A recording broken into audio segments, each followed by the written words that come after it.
Потпишан меморандумот за соработка помеѓу општините Кочани, Берово, Кичево и Дебар и Советот на Европа за приклучување во Ромет 2 програмата, која има за цел да ја подобри состојбата на ромските заедници во овие општини. Општина Тетово е веќе вклучена во програмата. Целта е учество на ромската заедница во општината и диалог со локалните власти, како и решавање на приоритетните проблеми. Општина Тетово е вклучена од пред една година на оваа програма.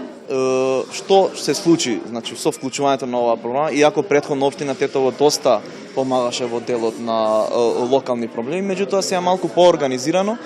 Прво, институционалната соработка и поддршка на општината е тоа што на денот на 8 април за прв пат во Република Македонија пред јарболот на општината се вееше ромското знаме и заеднички се прославуваше 8 април, денот на ромите.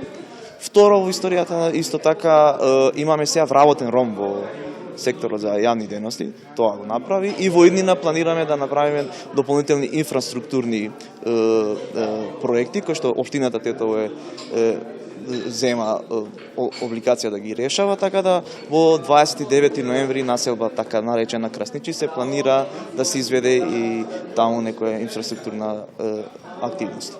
Кочани е една од општините кои сега се вклучуваат во програмата. Целта ќе биде разгледување на проблемите на ромската заедница во градот и побрзо имплементирање на истата. Од Ромет програмата очекувам со потпишување на меморандумот, значи со лансирање на новите општини, меѓу кои и општина Кочани.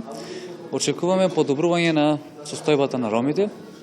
Очекуваме да ги видиме проблемите и потребите на ромската заедница, да ги дефинираме проблемите и со самото дефинирање на проблемите да имаме веќе група која ќе работи на потребите на заедницата и со тоа ќе решиме некој приоритетен проблем. На потпишувањето на меморандумот присуствуваа и високи представници од Советот на Европа, кои потенцираа дека ваквата програма ќе доведе до успешно вклучување на ромската заедница во општеството, како и решавање на проблемите со кои секојдневно се соочуваат. Имаме многу позитивно искуство во изминатава година и пол, откако ја спроведуваме програмата. Ромската заедница ги потенцира приоритетните проблеми. Целта е да се воспостави диалог со локалните власти и досега успешно се имплементира. Почнува од детектирање на мали проблеми и постепено ги решаваме. На овој начин се подобрува соработката со локалните власти и се пристапува кон ефикасно решавање на проблемите. Ромет 2 програмата е европска програма која се спроведува во 40 општини низ 10 земји во рамките на Советот на Европа. Во Македонија, освен општина Тетово, вклучени се и општина Гостивар, Прилеп, Штип, Битола, Виница, а од денеска и Берово, Кочани, Кичево и Дебар.